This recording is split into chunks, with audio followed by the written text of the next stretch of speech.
All right, we're going to go ahead and get started. Welcome everyone to our session today. Very excited to have you, and Happy New Year to everyone. This is part of our Student Success webinar series that we host. We do it 2 or 3 times a year. We host a series of webinars that are focused on skills or things that would help you to be a more successful student. So we're very excited to be able to offer this session again today. My name is Lauren. I'm on the client services team here at Tutor.com, and I am going to be kind of the moderator for this session today. But our presenter is Dr. Amy Dietzman, who is the one that leads most of these student success topics here. She's an expert in all things built around learning and success. So she's going to take you through some core strategies on study skills. These webinars we started doing as free public events actually when the first kind of wave of COVID in April 2020, and they've become very popular. We do host them a couple times a year live, so you can ask questions, and we will have Q&A at the end of this session today. Additionally, we record all of them and we post them on our YouTube channel, which we will share at the end of the session. So if you're here today, you will get a copy of the recording. We'll include a certificate for participating. So we're really excited to get to share with you and have Amy take you through some study skills strategies. And I'll be back at the end to help run the Q&A, and you can ask your questions of Amy.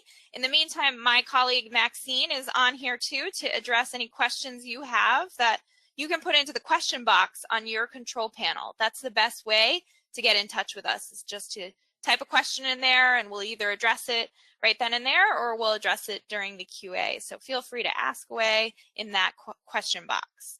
So without further ado, let's pass it to Dr. Amy Dietzman. Great. Hi, everybody. Today, I'm going to share with you some helpful tips for study sessions, and we're going to talk very specifically about note-taking and test-taking. I'm also going to talk to you about how wellness techniques connect to your study strategies. But no matter your age, if you're middle school students, maybe there's a few on here, high school, college, grad school, beyond, you can learn something from these tips. Many come from my own experiences and many are research-based. But these tips, some of them might seem really obvious to you, like, of course I would do that, but some of them might not. And even though some of them are obvious, we may not be doing them. So take some time, just listen through what I'm talking about and ask yourself if you're doing these things or if maybe you could be doing these things. So we're going to start with all the things that you need to do before you actually start studying. First of all, you want to settle in for your session and you want to designate a really good study area.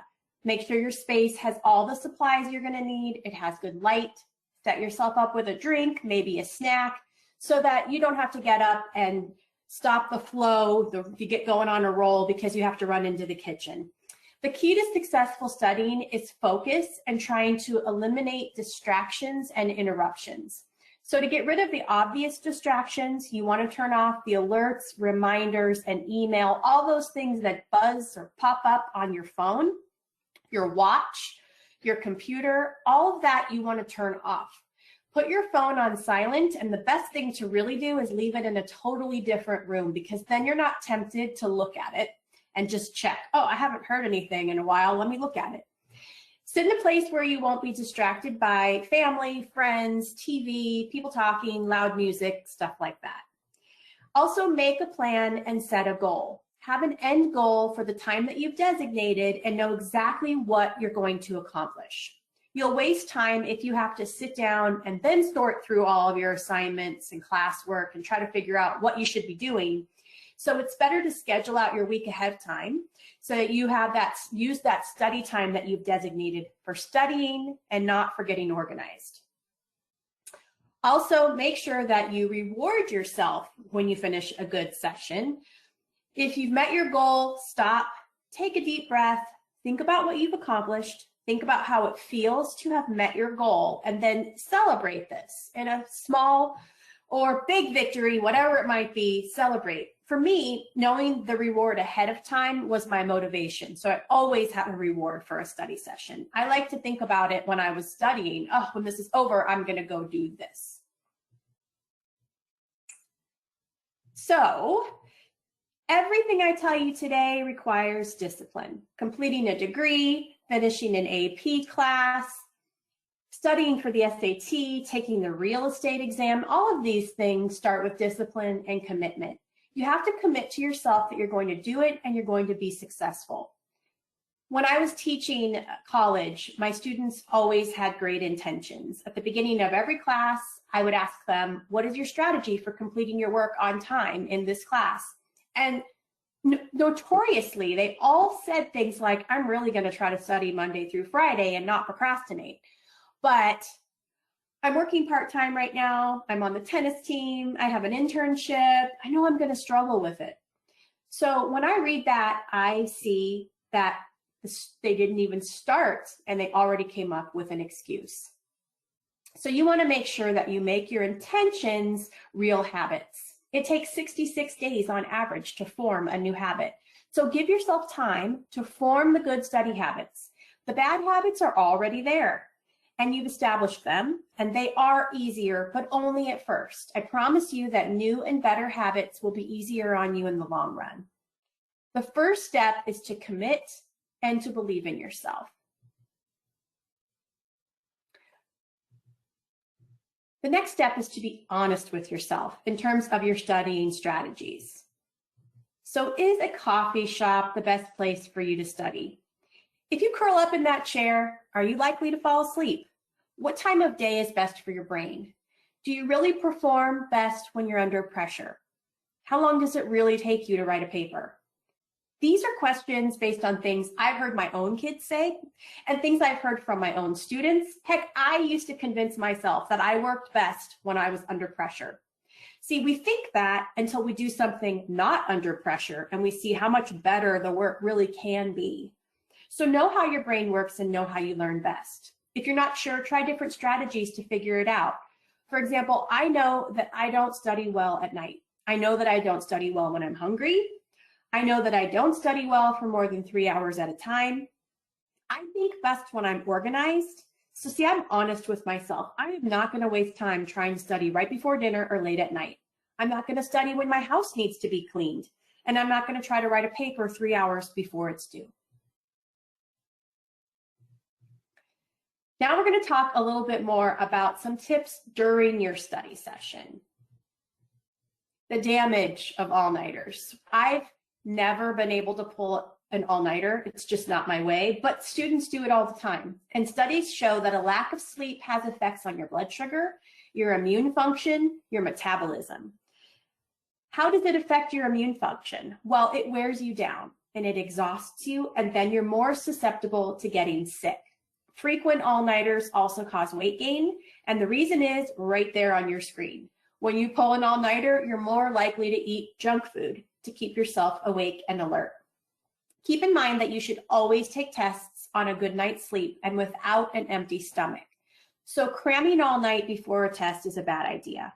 Some researchers say that it takes days to recover from lost sleep, and others say that you never really recover. The point is, you're not doing yourself any favors by pulling an all-nighter. Instead, you should plan out your study schedule ahead of time, giving yourself plenty of time to study over a matter of days or even weeks before a test, rather than waiting until the night before. Well, to cram or not to cram, many researchers and professors will say that cramming is bad. You've probably heard it. But planned cramming is a little bit different. I found times when cramming was just what I needed, so I'm going to tell you the truth. Cramming only works for short-term memory. It works really well for vocabulary tests and for one-and-dones. And so what I mean by a one-and-done is if you're taking a test and you know for a fact that you'll never need to know that information for another class or the next test, then it's okay to cram and completely forget about it. So an example for this, When I was taking a history class in college, I was not a history major, not a political science major. I was taking other much more important and difficult classes at the time. And I remember this class was at 7:30 a.m. So on test days, I used to get up super early and just cram my notes. I performed well, but when the class was over, it was over. I could tell you right now, I probably don't remember a single thing I learned in that class. But when you shouldn't cram is when you have another test coming up and it builds on the knowledge from this test. You're not doing yourself any favors if you cram before every test, but you still have a final exam coming up that's cumulative. Or if you need to understand a concept because you're going to have to learn something more that builds on that, then cramming is not going to help you. Cramming is also really bad news for essay questions because cramming is only good for a shallow understanding of information, and essay questions always require a deeper understanding. If you haven't studied thoroughly and deeply, you're going to bomb those essay questions. And I'm going to tell you in a little bit about a study that has to do with this whole concept. If you cram, you're selling your brain short because it just needs time to process. So you can't give it the time to process if you cram it all in at the last minute. Now, one of the reasons people cram is because they procrastinated. So let's talk about that. Well, procrastinators get lower grades. It is a proven fact. Those who work ahead will take the time to be creative with their assignments. They might run a spell check. Hopefully they do. Maybe they'll have a friend or family member double check their work. And the one thing that too many people discount, procrastinators do assignments quickly and submit them at the last minute. So they don't get the benefit of walking away, processing what they just did, coming back to it a few hours later or a few days later and looking over it again. That's when your work gets your best polish. So procrastinators don't do that step. That's why it's so important not to procrastinate. So here's an example of a study schedule. It's pretty simple. My schedule would look a lot fuller than this, but just to give you an idea of what you could do. Consistency and routine are best. If you could schedule out your study time at the same time every single day, then you'll get into a routine, and a routine is best. But I realize so many of us don't have normal routine days. Every day is different. So you can still use this concept and just map it out for yourself. Spend the extra time it takes on Sundays to look ahead at your week. Look at your appointments, your classes, your work schedule, your commitments to your friends and your family and your errands, and then schedule your study time in between. Make sure you look ahead at due dates and work ahead. But the key is to be consistent. If you say you're going to study, then you have to hold yourself to it. And remember to be honest with yourself. If you plan to go out to dinner with friends and then go home and study, don't schedule your dinner for an hour because you know that you're not going to eat and talk to your friends for an hour. And guess what? You're going to feel really guilty when you stay longer. So don't put yourself in that position. Just be realistic. Post your schedule every week if it changes. If you have family and friends who are wondering where you are or what you're doing, post your schedule for them and let them hold you accountable. If you share your schedule with your family and friends, then they'll also know study time is sacred and they need to leave you alone during that time, which is also incredibly helpful. Don't multitask. Using your phone, texting, checking social media, replying to emails, or even trying to study while you're at work is probably not effective. There's so much research to prove that those who multitask don't give anything their full attention, and therefore they just give each task a percentage of what they would if they really just focused on it. Multitasking causes trouble organizing your thoughts. And that's okay if you're working on something that you know backwards and forwards, but we're talking about learning. And for learning, that doesn't work. But when it does come to learning, you don't want to diminish your ability to filter irrelevant information. Because if you're like me, you want to quickly identify what's important, what's irrelevant, because then it cuts down on the time that you're going to spend studying. So if you're multitasking, clearly you're going to be spending more time doing this. And multitasking also wastes the time that you would spend refocusing. It takes an average of 14 minutes to refocus completely on a task after you've answered an email or responded to a text. All of this leads to this thought: multitasking is inefficient and it takes longer. Do it right the first time. Lots of students fall into the trap of believing that rereading chapters or rewatching lectures will help them get the information better, but it doesn't work that way. It's better to take the information in one time, understand it, process it, reflect on it, and then review it in a new way. So for example, if you watch a lecture or a video, have your notes ready. Watch a section, then stop and jot down what you got from it. If something is confusing, Google it right there quickly. See if you can find it in a new way that makes more sense. Then go back to the lecture and watch again for a few minutes and just keep repeating that same process. The same goes if you're reading an article. Read it once, stop throughout, talk yourself through what you just read, taking notes as you go. In addition, don't waste time reviewing what you already know. If you make flashcards and you go through them and you know all of them, then don't keep doing it. Take that time to review some of the things that maybe you don't know so well. See, our tendency is to review the easy stuff because then it gives us confidence and we think, oh, I got this.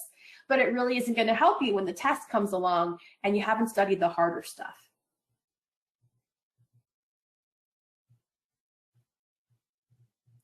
Similar to what I just explained about doing it right the first time, if you attend a class in person, never sit there and just listen. Very few of us are audible learners. So especially if it's a dry or complicated topic, passive learning is when you just let something come to you.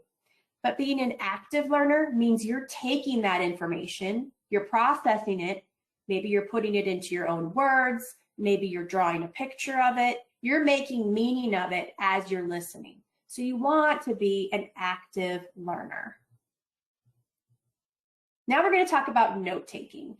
So I've done this webinar a few times and a lot of people ask me about note-taking strategies and tips. What kinds of notes should I take? So I'm going to do a little new section. If you've ever heard me present this before, I'm going to talk about note-taking tips, and then I'm going to talk about some actual note-taking strategies and different ways you can take notes.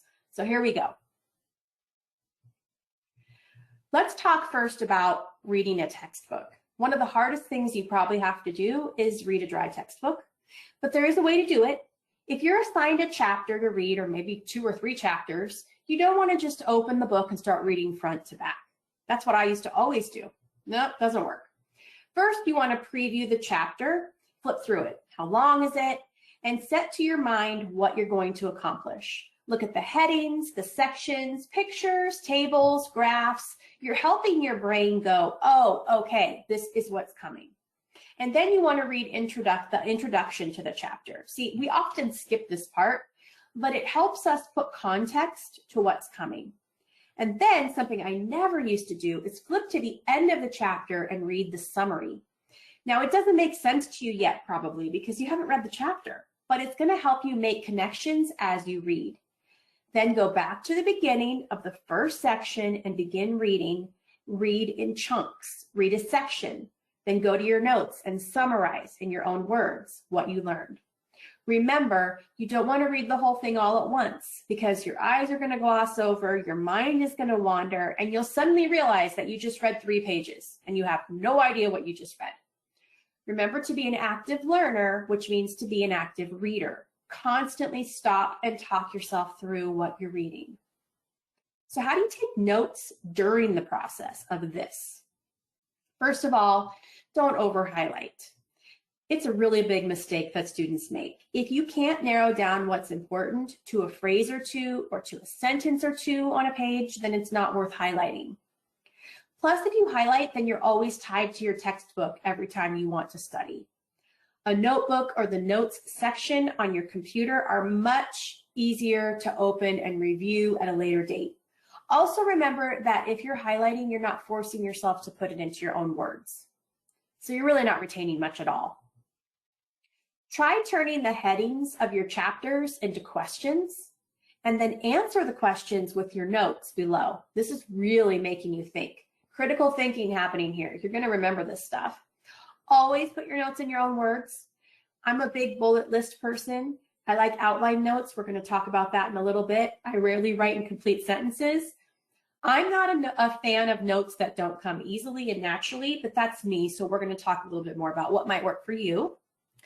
And when you read a textbook, you always want to pay special attention to vocabulary words, not just the words and their definitions, but the context around them and the overall concepts with which they are connected. Research shows that we learn more from writing than we do from typing. If you prefer to type, that's okay. Start there. Just know this is another option for you. See if it works. After you take a test, look back at your notes and see if you had any of the pertinent information there.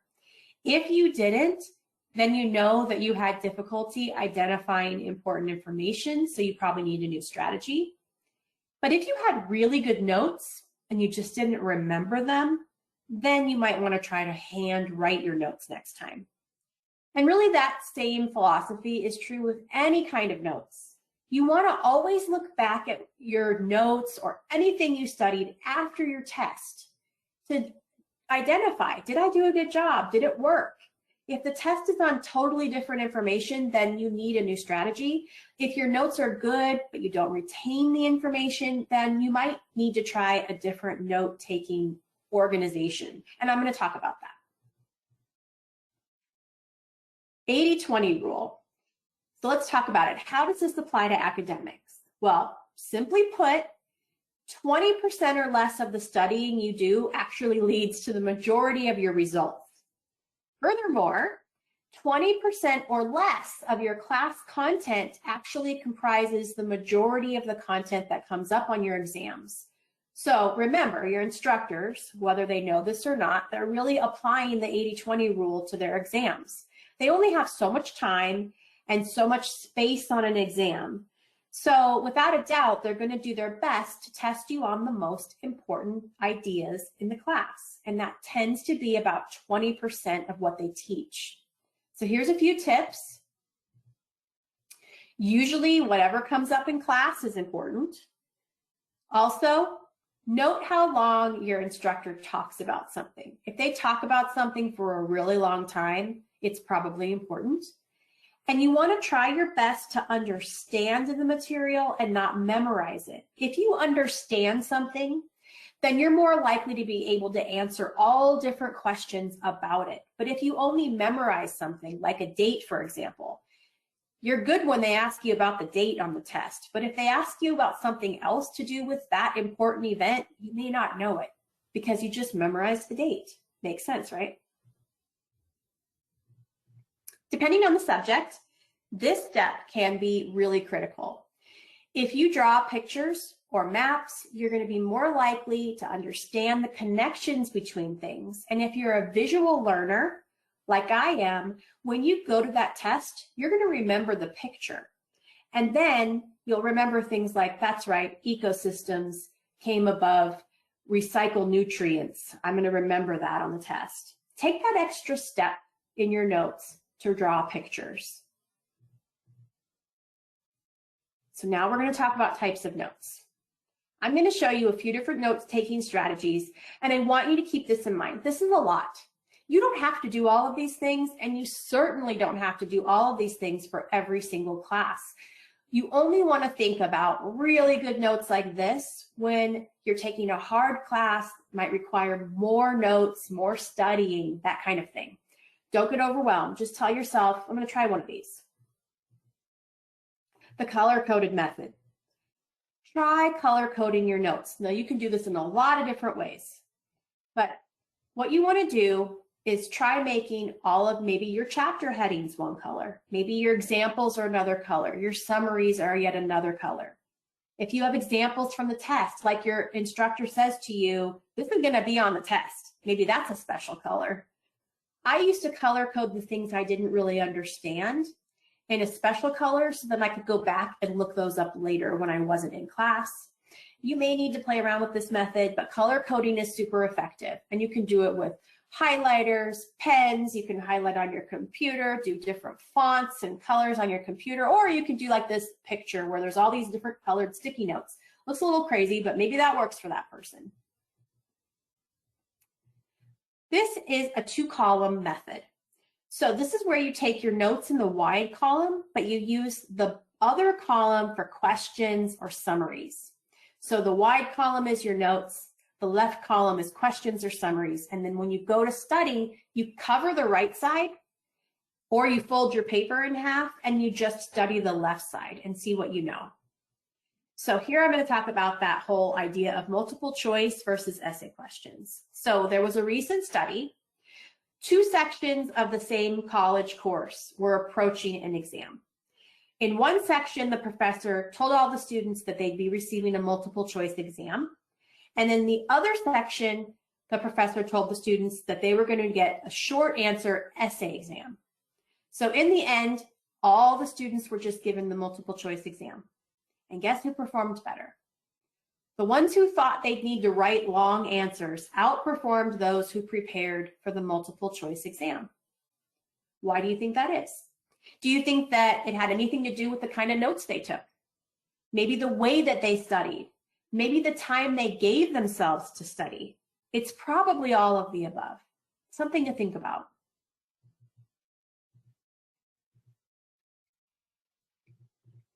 So here's an outline method. This is a way that I used to take notes. I used to do color coding and outlining. I kind of mixed the two. I prefer the outline, but I don't always do all these numbers and letters the way they're supposed to be. I just would use titles, concepts, list out bullet points below, and I would indent as I got more specific. I write in phrases, never in complete sentences. Cornell Notes are a very effective note-taking strategy for courses that are really difficult and contain a lot of information. They are a lot of work though, so they aren't for everyone. So here's what you do. During class, you take down information in that largest area. When the instructor moves to a new point, you skip a few lines and you keep going. Take a second here to look at what's on the screen, all the things that you would be putting in this section. Keywords, ideas, repeated information that the instructor keeps saying over and over again, some formulas, maybe you're drawing pictures, all of this stuff goes here. For every significant bit of information, you write a Q in the left margin. It can be a question or one really big, important concept. You don't explain it, you just write it. This is what you're going to use for study. So for example, you might note important questions like, why did the American Revolution start? You've written it out on the right-hand side, but you're just reminding yourself what you need to know on the left-hand side. And then after class, that's when you go back and summarize what you learned at the bottom of your notes. Now, when it's time to study, you cover your notes with a card, you leave the cues exposed, you say the cue out loud, and then you say as much as you can remember about it. When you've said as much as you can, you look back at the notes on the right-hand side and you see if it matches up to what you wrote. If you can say it, you know it. So this is, again, when you don't have to keep doing it if you've got it. So I know I just gave you 4 types of notes. It's a lot. And you're probably thinking, I don't want to do that, but it works. Now let's talk about after you do your notes, what are you going to do with them? So I gave you some study strategies just there with the Cornell method and the column method, but let's just go over a couple of other quick things. Well, the very best way to learn and remember something is repeated exposure. Read, take notes, review your notes, make flashcards, Google it and find a video. Now you've seen or processed that information 5 times. You have a much greater chance of remembering that information later. You remember, you should not do this for every single class, every single chapter, every unit. No, no, no. This is just for difficult, really difficult courses, or maybe a really difficult chapter or unit, the stuff that's really hard to retain. And keep in mind that if you take 50 pages of notes and you never look at them until a couple days before the test, you're going to get overwhelmed. So we want to repeat your exposure in different modalities throughout the process. And you really want to make sure you test yourself. This is a big mistake students make. They just think if they read their notes, that's enough. Reviewing your notes is an important piece, but how do you know if you actually know it? Well, you have to assess yourself. So this is making flashcards works, using apps, finding online quizzes. Test yourself to see if you really know it. And also, this is where study groups can come in handy because you can test each other. I love talking about wellness study tips. I can't leave you without saying this. It's a critical component to studying. We forget to take care of ourselves. Exercise actually increases your brain performance. So take breaks in your study time and go for a walk, or consider going to the gym right before you have a long study session. For me, exercise was my reward. But whatever works for you, and I'm not telling you you have to go run a marathon. You can just walk around the block. Just know that your body needs to be stimulated. And when your brain is tired, you also might need a quick power nap. If you're worried that you might fall asleep for hours and you don't have hours, then hone in on that power nap skill. It's crucial for life in general, and it's going to make you more effective during your study time, because we really don't do well studying if we're tired. Research shows that power naps are actually more effective than long naps in helping you feel revived and rested. So get used to setting your alarm for 20 or 30 minutes and quickly rest. Also, make sure you're eating while you're studying. We know we should probably eat healthy. You've heard all the statistics and dangers about energy drinks and soda and all that, so you know that. And lastly, one of the best things for your brain is music. But I don't mean music with lyrics. Lyrics are distracting. Classical music, piano music, is known to stimulate your brain and can play in the background so that your brain is not distracted, but completely focused on what you're doing. It also calms your nerves a little. So if you feel anxiety when you sit down to study for a big test, classical music is going to help a lot. Just try it. These are my references, all the articles I read to prepare for this if you're interested. And next week, we're going to do another one of these webinars, and it's going to be about becoming a confident writer.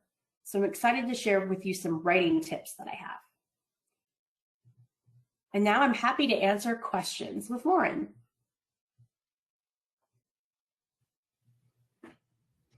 Thanks, Amy. Always super, super helpful to me to hear you give the refresher course, even though I've sat through this a few times. Quite a few times now. It's always fresh, and the note-taking stuff was really, really helpful because I take a ton of notes even in just my daily job. So thank you.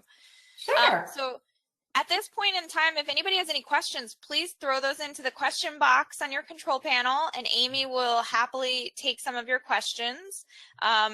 In the meantime, what you see up here, and we just want to sort of flag for everyone, is that we have a lot of these events posted on social media. So if you want to follow the other events that we're having, you can check out our Facebook pages. We have one also if we have any of our friends in the military community here today. We have a specific one for our military program.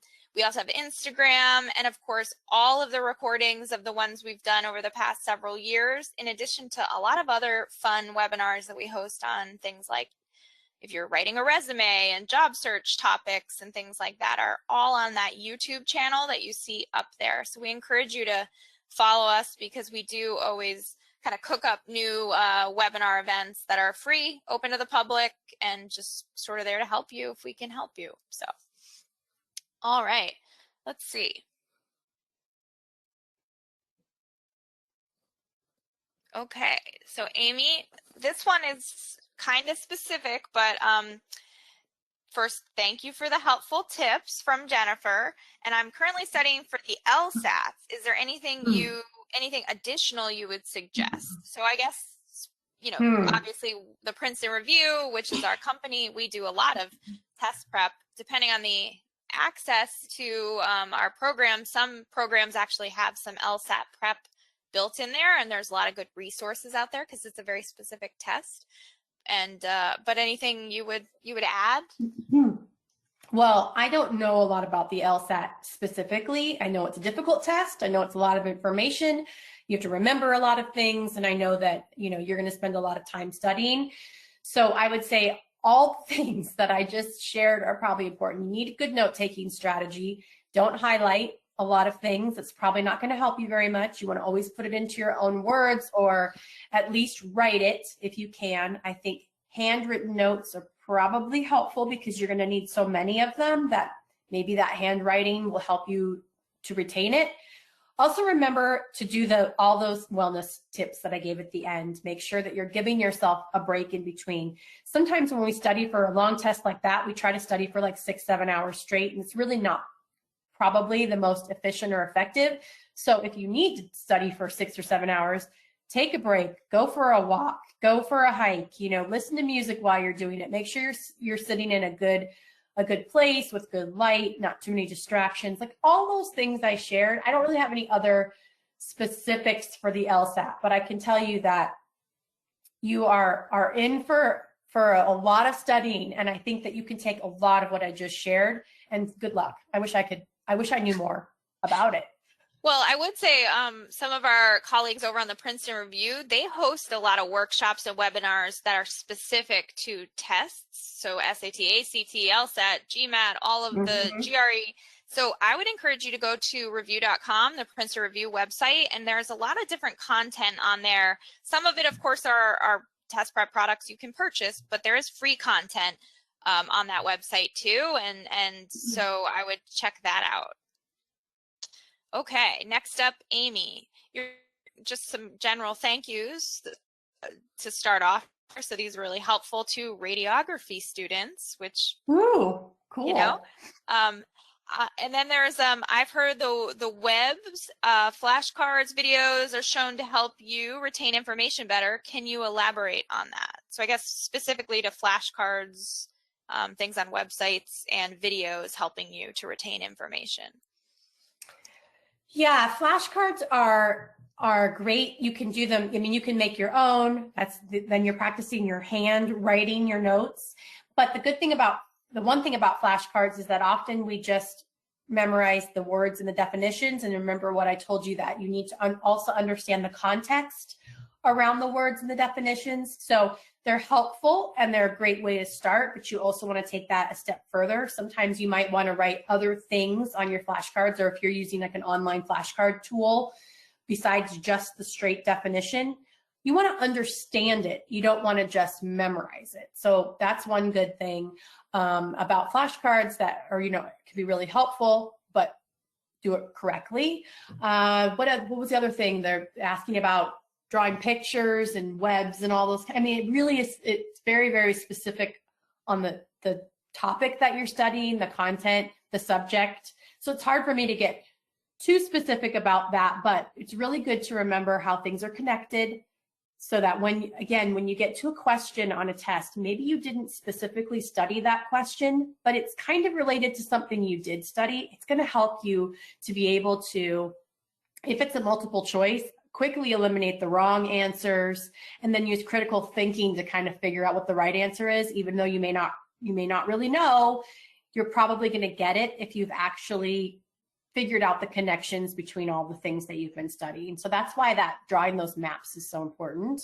But it doesn't work for every subject. So you have to see how it works, for your whatever you're studying. What else, Lauren? Was there another one on there? Yeah, there's a couple more, and then we'll give everybody back their day. But okay. One is actually just a suggestion. So one suggestion I give students is to review tests and try to explain why the incorrect multiple choice answers are not correct. So sort of explain to yourself or to others why they're not correct when you get them wrong is a good tip. Great. That's great. Okay, let's see.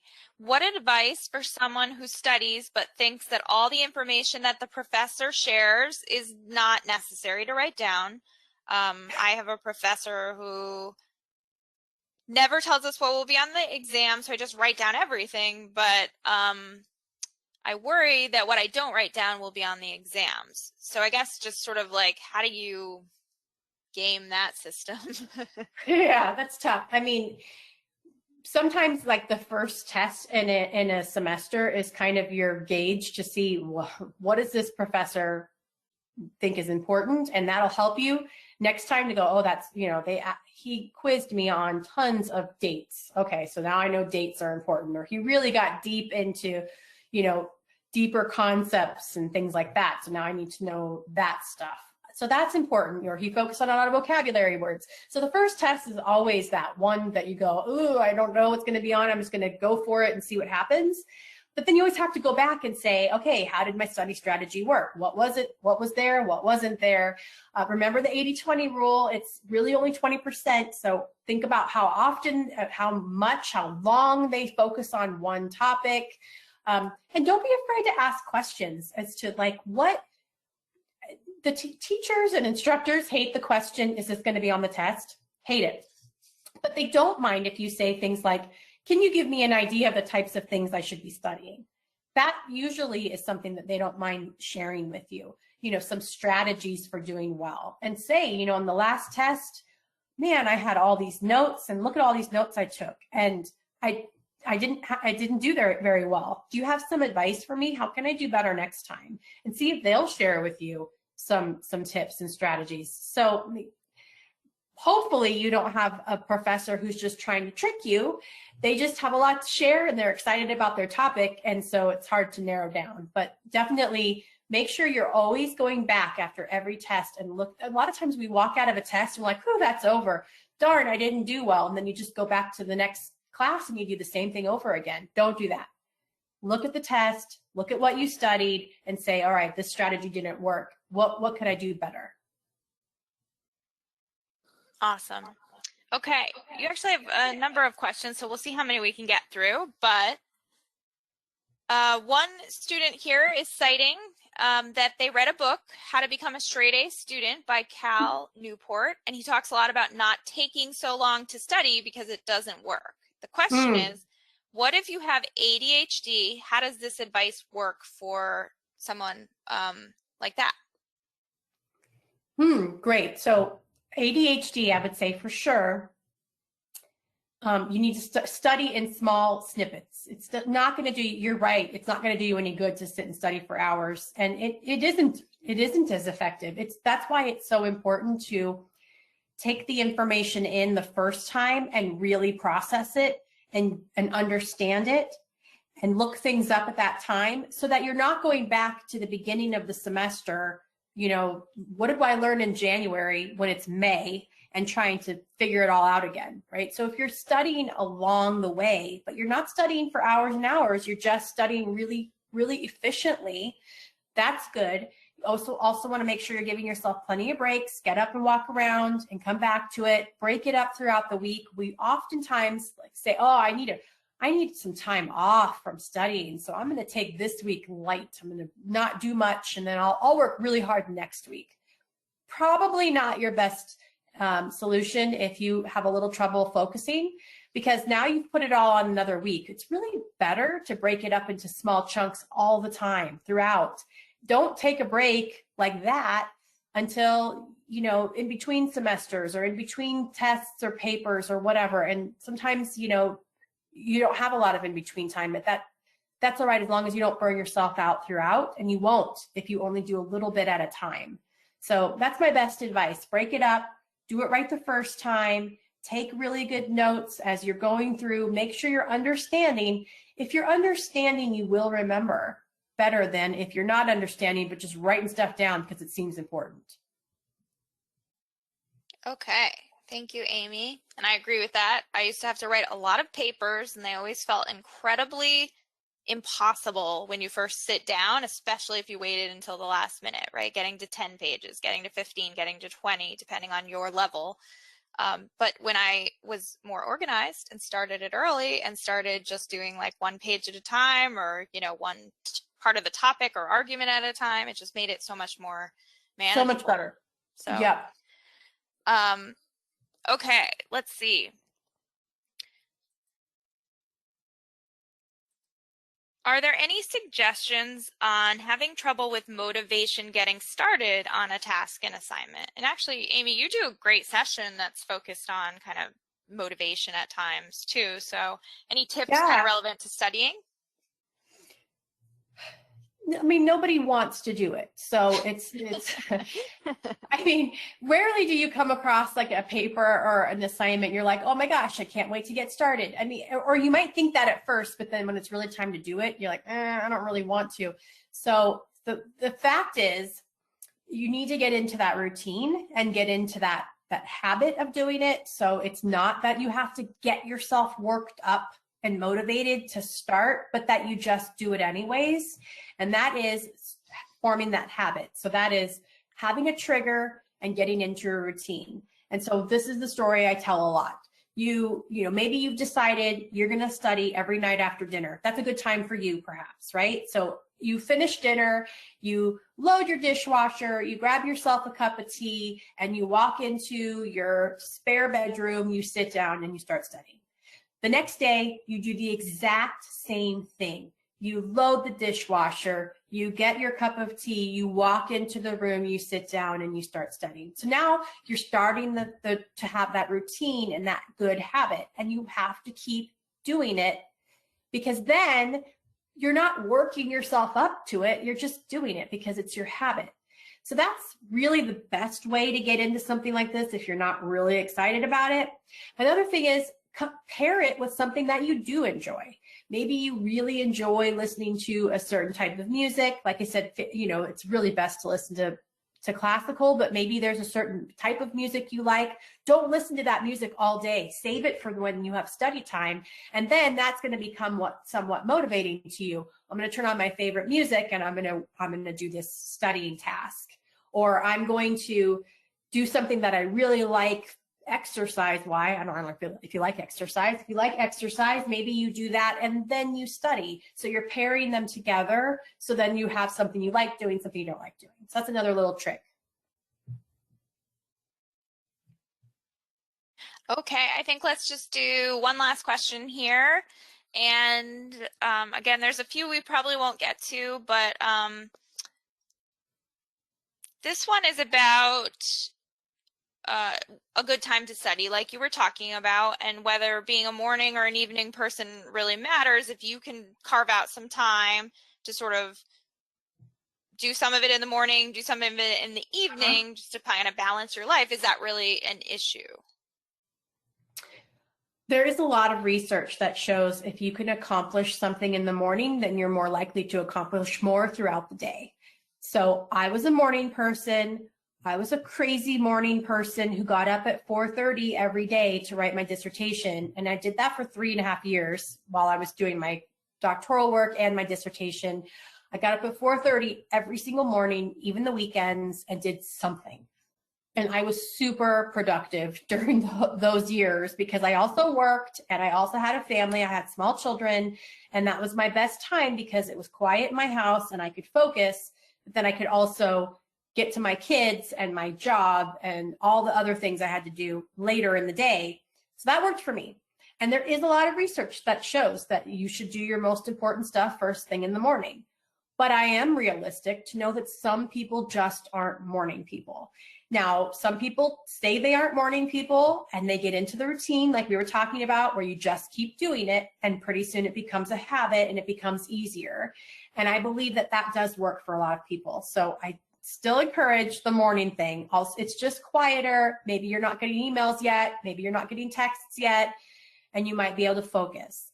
But all of that said, if morning does not work and you've tried it and it's not working for you and you are a night owl and it works for you at night, that's great. You just have to know when you say you're going to do something, you have to do it. And see, what we tend to do at night is we push it. Well, today was a day. I didn't think it was going to be like that. I'm way too tired now.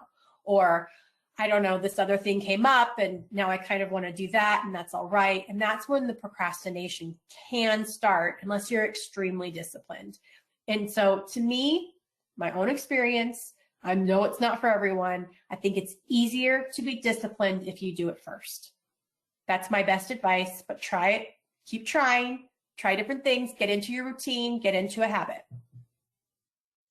Awesome. Thank you so much, Amy. Always very motivating and helpful for all of us to get a little feedback, just think about our own habits, our own routines. So thank you very much. We hope it was helpful to all of you who could attend today.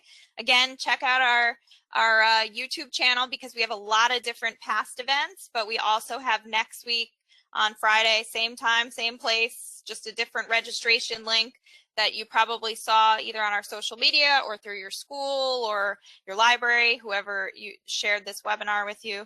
We have a new event that Amy will be taking us through. Next week's topic, Amy, is on, remind me one more time. Next week's topic is becoming a confident writer. So I'm going to talk a lot about writing strategies and rubrics and how to know what your instructor wants you to write, stuff like that. Yeah, awesome. And that's one of my favorite topics too, because everybody needs writing, whether you are in high school, you're in college, across the curriculum, and then you move on to advanced work or just being in a job. We write all day, every day. So writing is a really, really, really critical thing to gain some confidence in. So that's a great topic to participate in if you can. So awesome. Thank you, everyone. We hope you have a great weekend. Check out the recordings and you'll get an email from us with the recording, the certificate in about a day or so. So thank you again.